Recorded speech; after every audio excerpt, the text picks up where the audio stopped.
The sun was a malevolent eye in the vast, bleached sky, baking the Arizona territory into a cracked, unyielding expanse. Every breath felt like inhaling sand, and my canteen, slung heavy and nearly empty, promised only warm, metallic relief. Rusty, my bay mare, seemed to share my weariness, her hooves kicking up plumes of red dust that hung in the still, shimmering air like a phantom. My destination, redemption, was less a town and more a whispered rumor. A few ramshackle buildings, a saloon, a general store, and, crucially, the promise of anonymity. My past, a collection of faded scars and regrettable choices, was a heavy cloak I never shed, and solitude had become my most trusted, albeit silent, companion. It kept the world out, and more importantly, it kept me from making the same mistakes. Twice. Then a flicker on the horizon, a dust cloud, thicker and more deliberate than any natural gust. My hand, a reflex born of instinct and countless close calls, went to the worn grip of my Colt. Trouble. It always rode in, uninvited, disrupting the fragile peace of the open road. But as I drew closer, the scene before me was wrong. The stagecoach wasn't moving. It was pulled to the side of the trail, listing precariously, a rear wheel shattered into splinters. Inside, a lone figure sat slumped, a woman, her face obscured by the deep shadow of a wide-brimmed bonnet. My first thought was a bitter sigh, another delay, another unwanted complication in my solitary journey. I reined Rusty to a halt, the sudden silence punctuated only by the creak of my saddle leather and the distant mocking cry of a buzzard circling high above. As I opened my mouth to deliver a curt, impersonal inquiry, she slowly, painfully lifted her head. Her eyes, framed by streaks of dirt and exhaustion, were the color of a stormy sky, wide and raw, with a primal terror I'd seen in men facing the gallows. They locked onto mine, pleading, urgent, stripping away my carefully constructed indifference. Then a whisper, so faint it was almost swallowed by the dry, whistling wind. "Help me." It wasn't a question. It was a plea, desperate and absolute, a fragile thread woven with raw, unvarnished fear that snagged onto something deep inside me, a part I thought had long since shriveled and died. A forgotten sense of obligation, perhaps, or just the ingrained encode of a man who'd seen too much suffering to simply ride by. I dismounted, my spurs clinking softly against the stirrup iron, the only sound apart from the buzzing of flies around the broken coach. My gut tightened, a cold knot of foreboding. This wasn't just a broken wheel. This was a trap, a desperate cry for deliverance. "What's wrong, ma'am?" My voice, usually rough with disuse, was surprisingly soft, betraying the unexpected tremor. In my chest, her gaze held mine, a silent, powerful anchor pulling me into her world, demanding an answer I wasn't sure I could give. Her name was Elara. Her story, initially hesitant and fragmented like shards of broken glass, spilled out in gasps, punctuated by the frantic glances she cast at the shimmering, indifferent horizon. She wasn't fleeing outlaws, but a far more insidious threat. Silas Blackwood, a cattle baron whose name was whispered with a mixture of fear and resentment across these territories. He was a man who carved out his empire through intimidation and violence, who took what he wanted, land, cattle, and now a young woman, for a forced marriage to consolidate his power. Her stagecoach hadn't been robbed. It had been deliberately ambushed, crippled by Blackwood's men to isolate her, to ensure no one else would interfere. She'd managed to hide herself, clinging to the false hope that they wouldn't return until morning, until her captors came to collect their prize. "They'll be back," she choked out, her voice barely a whisper. "At dawn. They always finish what they start." The air around us grew heavy, thick with the scent of fear, dust, and the promise of impending danger. Staying on the open trail was suicide, a slow, inevitable death under the unforgiving sun. My mind raced, mapping out the treacherous landscape, seeking any advantage. "We head for the hills," I stated, my voice firm, cutting through her trembling. Whispers like a blade. "The canyons. We might lose them in there. It's rough country, but it's our only chance." Elara, though visibly trembling, possessed a surprising spark of resilience, a desperate fire in her eyes. Her small frame seemed to carry an immense crushing weight, yet she moved with a quiet, desperate determination, a raw will to survive.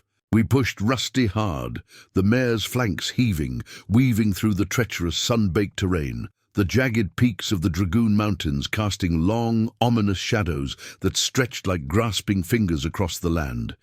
Every snap of a dry branch, every rustle of desert scrub, sent a jolt of adrenaline through me, a primal instinct flaring to life. I was a loner, a drifter, a man who built formidable walls around himself, but now, by some twist of fate, I was inexplicably bound to this fragile life, a burden I hadn't sought but wouldn't abandon.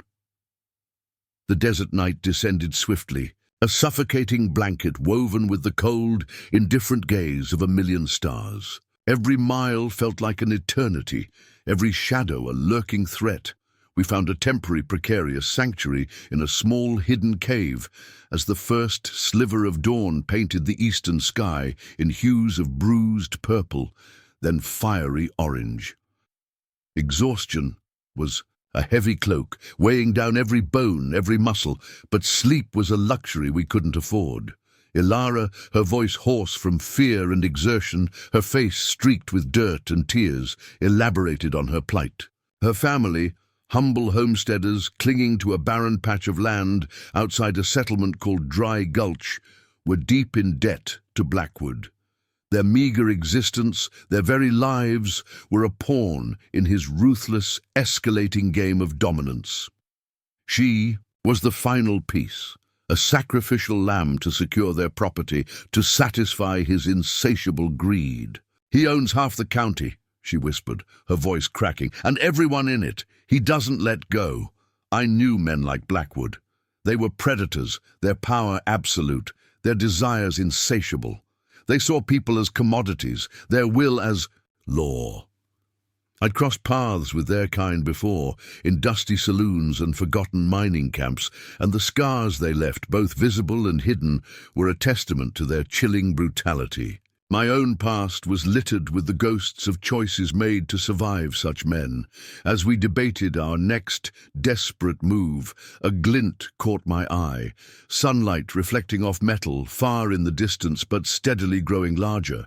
Riders, a cold knot formed in my gut, tightening with every beat of my heart, a familiar dread. Blackwood's men, relentless, closing in like wolves scenting blood. We were trapped, the canyon walls our prison, the rising sun illuminating our desperate faces. There was no escape.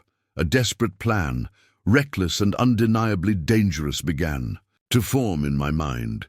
It meant facing them, a fight I'd actively avoided for years, a confrontation I had no business being in. But now, with Elara's pleading, terrified eyes fixed on me, with her life hanging in the balance, I had no other choice. Loyalty, I was learning, had a terrifying, unexpected price, and it was a currency I was willing to pay. My hand, instinctively, went to the hilt of my Colt, feeling the familiar, comforting weight of the steel. This wasn't just about survival anymore. It was about protecting the fragile spark of hope I saw in Elara's eyes, a spark that had unexpectedly ignited something within me.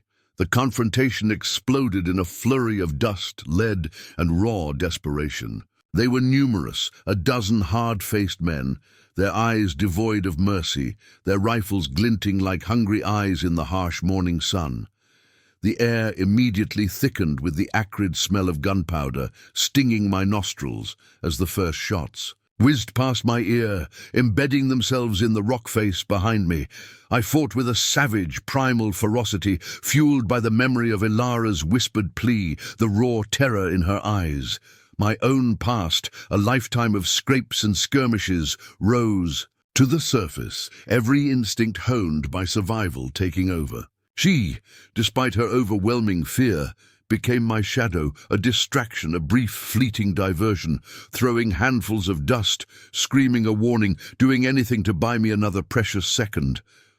The crack of gunfire was deafening, echoing through the canyon walls like the judgment of a vengeful god, each report shaking the very ground beneath my feet.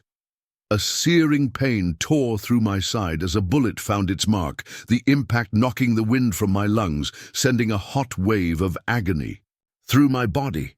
My knees buckled, but I pushed through it, a guttural roar escaping my lips, forcing myself to stay upright, to keep fighting. My vision blurred for a moment, the world narrowing to the glint of steel and the desperate, leering faces of Blackwoods, men closing in. Just when I thought the sheer weight of their numbers would finally crush us, when the barrel of a rifle pressed against my temple, the impossible happened.